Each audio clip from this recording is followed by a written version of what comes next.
Hello, my name is Rain and welcome to my channel where I discuss Fantasy Formula 1. It is Friday afternoon here in Sweden, which means that it was now a few hours ago that FP2 ended and I have a lot of thoughts. So this is going to be a final thoughts video heading into tomorrow. And the main reason I'm doing this video is, one, there's a lot of things that have changed, a lot of things that we need to discuss, and a lot of things I need to warn you about coming up on the deadline tomorrow morning. Do not miss it. It's an early morning deadline because they race in Japan. But I'm also not going to be able to do a proper deadline stream tomorrow morning. There will be a stream, but it will be post FP3. So if you're up and watching FP3, make sure to tune into the channel immediately after for a shorter deadline stream. I have to get to work tomorrow morning, so I'm going to miss qualifying and I'm going to miss the hour leading up to the deadline. But there will be a stream. It's just going to be post FP3 and not leading all the way up to the deadline. So do not miss that. The stream will pop up as soon as this video goes live, so you can go to the channel and just set a reminder for yourself so you don't miss it tomorrow morning if you want to ask me questions about your teams and have me rate your teams. And since I'm back home in Sweden, we're going to be doing the team ratings over on my Discord channel once again. So if you haven't joined the Discord channel, link in the description below. There's a team submissions channel there where you can post your team once the stream is active. If you do that, you increase the chance of having your team rated by me live. So join me for that if you are up. I totally understand if it's too early for you in the morning. Do not worry, but proper deadline streams from home, proper setup with all the gadgets and gizmos will be back starting next weekend in Bahrain. So without further ado, let's talk about the actual game and not the channel, because a lot of things has happened. So first of all, here are the FP2 standings, and they are very interesting. There are multiple things we need to discuss. I mean, Jack Doohan had that horrific crash. Thank God he's okay. That doesn't really impact my opinion on him in F1 Fantasy. He was still a sell for me, and that's going to be a sort of running theme throughout this video, is that I still believe, from my point of view at least, with my team, that to go for budget building at all, we need to avoid simply all of the assets that have had a DNF, apart from maybe some constructors so far this season. All drivers that have had a DNF are pretty much avoids in Japan if you want to have a shot at budget building, and we're going to look at that in a moment. Racing Bulls, 3rd and 5th in FP2 usually gives a good indication of qualifying pace. I mean, people are making jokes when will Max Verstappen be promoted to the VCARB? We are at that point. Because of this, maybe Hadjar will be an option for us later on. He's still not an option for me, right? I've quite infamously said that I think Hadjar is going to be a bad option in F1 Fantasy. And if he continues on this course, if he can qualify a P3 tomorrow, obviously it's not going to be bad. But, if he's P8, P9, and then falls back in the race, as VCARB have been doing over the past, over this opening of the 2025 season, he could be one of those trap assets where someone like a Bortoleto, who would qualify further back, might be a better option for your money, just in terms of F1 Fantasy points. But the Racing Bulls being 3rd and 5th is actually insane. And where's Yuki Tsunoda? Oh, he's in 18th. Christ. Other than that, in terms of FP2, we're going to look at the FP2 simulations on F1 Fantasy Tools. It's looking like McLaren, right?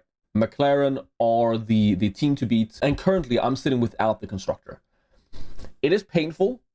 I'm increasingly leaning towards just getting McLaren in now, but it's way easier for me to get them in next week, as you might have seen in my team selection video last weekend, if you didn't watch that. Let's go over and talk about the individual assets that I think are must-haves. And what do I mean by this? This is on F1 Fantasy Tools website. This is the budget builder. And again, it says it's a massive warning here. This data is based on a yet-to-be-verified new picking algorithm for 2025 and could therefore be inaccurate. User discretion is advised. The reason for this is that we, once again, are not sure how the price change algorithm works. We will likely know after the Japanese Grand Prix, or at the very least after this triple header. We still don't know if there was some sort of extra thing added because China was a sprint race. So now we're going to have 3 races in a row that aren't sprints, which means that after Saudi, we are 100%, we are going to be guaranteed to figure out how this works. But even if it works slightly different to what we thought, it is still, somewhat correct, and it's still based on the past 2 races. So for that reason, the DNFs on the driver specifically are still lingering about. And you can see here what the simulation, the percentage of each asset increasing and decreasing in price. So that's what these numbers here are. You could also just click at required points, and you can see exactly how much each asset would need to score for this. But for now, we're going to look at the simulated scores and see how likely this is to happen. And looking at the B tier drivers, which is where I want to direct your attention to, we have the suspects, right? Ocon, Stroll, Bearman, very, very likely to increase the maximum price, and this is what we're looking for when it comes to budget increases. Sonoda, surprisingly, a bit up there, but if it's changed to what we think it is, Hulkenberg is actually not that likely anymore. Only 23% likely to increase the maximum. Albon, only 7% likely to increase the maximum, which is way, way lower than what we thought last week. And then looking down here, Hadjar, Doohan, Gasly, Bortoleto, Sainz, Alonso, all on 0%. And that includes the Ferraris after their disqualification last week. 0% chance to increase. And even someone like a Ferrari constructor, only 5% likely to increase the maximum here, whereas McLaren, Mercedes, and Red Bull, 99% likely to increase the maximum in price. And this is what these constructors are going to do pretty much every week, I imagine.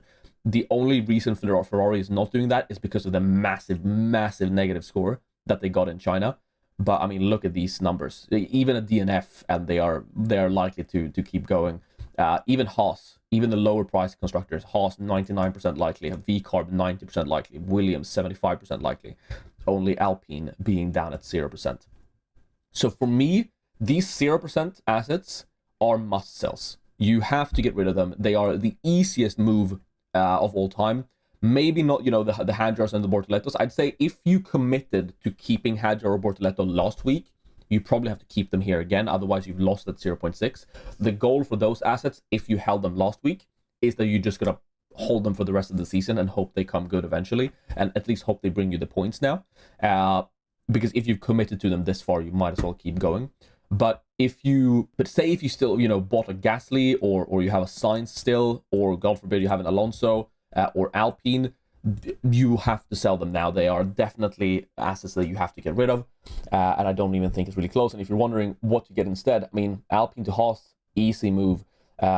Say you have Albon here, only 7% likely, easy switch to Lance Stroll. Moving over to the team calculator site on F1 Fantasy Tools, and we can look at what the post FP2 sims say are the optimal teams for the Japanese Grand Prix, looking at it right now.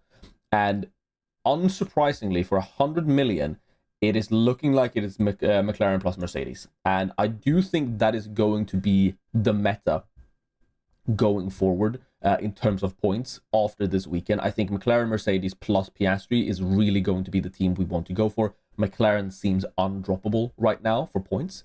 But clicking here, I'm going to show what I think is the best budget increasing team, because as you can see, this best performing team by score is not good by budget increases, because you have Hadjar, Bortoleto, and Doohan in here. And all 3 of these assets are likely to decrease in price. The reason you have this in there is because you could afford McLaren, Mercedes, Piastri, which is good for points. That's why I think this is going to be really, really good next week, once all of those DNFs from Australia are no longer lingering in terms of the budget increase potential of these cheap assets. But sorting by best team for budget increases, it is Norris, Antonelli, Ocon, Bearman, Stroll. And looking at my team, it is very close. Norris, Antonelli, I do have Albon, I have Ocon, I have Hulkenberg. I could get to that team pretty much, but just running Williams instead of VCarb. And I think that is what I'm doing, right? I really want to get McLaren in here, but let me show you why that is a problem, right? So I would obviously have to get rid of Williams, and I wouldn't mind a McLaren Haas build. Let me be clear about that. So I would get McLaren in here, and oh no, I can't afford anyone but Bortoleto and Hadjar. Meaning I'm decreasing 0.6 million. And I could do this, right? This is not out of the question. It's 2 moves. It's quite simple. I think it gains me more points than I'm at currently. But I'm giving up on 2 assets that I think is going to increase in price. Let me try and show you the 2 different options I have currently, right? So previously in my team selection video, I talked about replacing Antonelli. The thing is, I'm more likely now to get rid of Alex Albon. Antonelli is very, very likely to increase 0.3 million. That's his cap. Albon, less likely to increase 0.6, could still increase 0.6, but more likely to be on that 0.2 increase. But Antonelli also gets more points in general. So I'm way more likely to get rid of Albon than Antonelli if I'm just doing that 1 transfer move that I talked about in my team selection video. And what that was is essentially make 1 transfer now and then 3 transfers next week in Bahrain. Bring a transfer over. It's easier to move around the funds to get to the assets I want. So if I get rid of Albon, let's say it is for Oliver Bearman. This could also be Lance Stroll, by the way. But Lance Stroll is someone I would likely want to get rid of further down the line, whereas I could see myself holding Ole Bearman for a longer time. So I'm more likely to go for Ole Bearman. Both are very likely to increase in price. This 1 move, then going into Bahrain, makes it so that I very easily can switch around like this. 3 moves and get Lando Norris plus McLaren. Sorry, not Lando Norris. Oscar Piastri, McLaren, and then I have 12.4 million to get a good premium B-tier asset. It could be someone like a Carlos Sainz if I think he's going to perform well now that his DNF from Australia is gone. It could be Carlos Sainz, but it could really be anyone in that 3rd spot for Kimi Antonelli. And then I would run with Williams and McLaren for a little bit before moving to Mercedes. No hits required. The problem is I do think I want McLaren Mercedes pretty soon. And to get to that, if I do it this way, aka, you know, just get Bearman in now, I would have to do more than just these transfers. Because sure, my assets are going to increase in price. It's probably plus 6 million for Haas, well, plus 0.6 million for Haas, plus 0.6 million for Williams. That's 1.2 million. Let's add that to this cost cap right now. Then remove the 0.3 increase for Mercedes and McLaren, so that's 0.6 increase. That's 3.2, bear with me now. Piastri and Norris both probably increasing 0.3, so that's not going to change anything. So I would be on 3.2 million here, and then an additional increase here of Kimi Antonelli with 0.3, so that's 3.5 million. No asset is getting down to 3.5 million. Bortoleto, as the lowest, can get to 4.2. Meaning that even with a minus 10, I cannot get to a McLaren Mercedes team because I would have to downgrade one of these as well. And I'm not taking a minus 20 for it. So if I just do the 1 transfer, Albon down to Bearman, I am committing to running McLaren Williams for at least 2 additional races, basically over the course of this triple header, Bahrain and Saudi Arabia, McLaren plus Williams, and then after that I have more transfers banked, and then I can move out Ocon to someone like a Hadjar or Bortoleto and get Mercedes in there alongside the McLaren constructor. So that is the one route I'm walking back, and you can see how like this has implications down the line. This is not just a Japanese Grand Prix. This is the next 3 races. How badly do I want McLaren Mercedes in Bahrain? I'm not getting it this race. That's impossible. Can I get to it next race? And if so, how do I do that? Do I want to do that? Or can I hold off for 3 races just getting the McLaren constructor? So that is the option. Option number 1 is basically running McLaren plus Williams in Bahrain for at least Bahrain and Saudi Arabia, and then move to McLaren Mercedes, or whichever lineup looks the best in 3 races time. The other option is then to try and move to McLaren Mercedes already in Bahrain, and I can do that with a minus 10 next week. So Let me show this to you. This would be this weekend. I would move to McLaren plus Haas, and I would say, screw the budget. I'm getting Bortoleto or Hadjar in for Antonelli. Decent budget building options still here alongside. I just barely have can afford this with the budget I am on currently. So this would be my team for Japan. Then we get to Bahrain, and I would take a -10 to get Norris, Albon, and Haas out. The constructor of choice, of course, would be Mercedes. The driver would be probably Oscar Piastri. And then you can see I have 4.3 million in the bank, and after price changes, especially after the price drop of Bortoleto and Hadjar, I can then afford the second one, or even Jack Doohan if I want to go for the Alpine. So with a -10, I could get to this team in Bahrain. And I have essentially the entire night to think about which way I want to go. But the two options currently are either just sell Albon to Behrman or Stroll, or I do Antonelli and Williams to McLaren plus Bortoleto or Hadjar. Those are my two options. Let me know down below which one you think I should go for. But bear in mind, it's not just for the Japanese Grand Prix, it's for everything moving forward, and essentially which strategy I'm going to be on. I don't have to take the -10 for McLaren Mercedes in Bahrain. I could go for McLaren Haas for a few races, similarly to how I would go for McLaren Williams going forward. But bear in mind, I am also eating one of those 0.6 drops this race. I'm not like getting in on Bortoleto Hadjar next week once they've already dropped. I am taking one of those 0.6 drops willingly in order to have McLaren this race. So a lot to think about, lots of pros and cons. Again, leave your comment down below which one you think is the best out of those two options.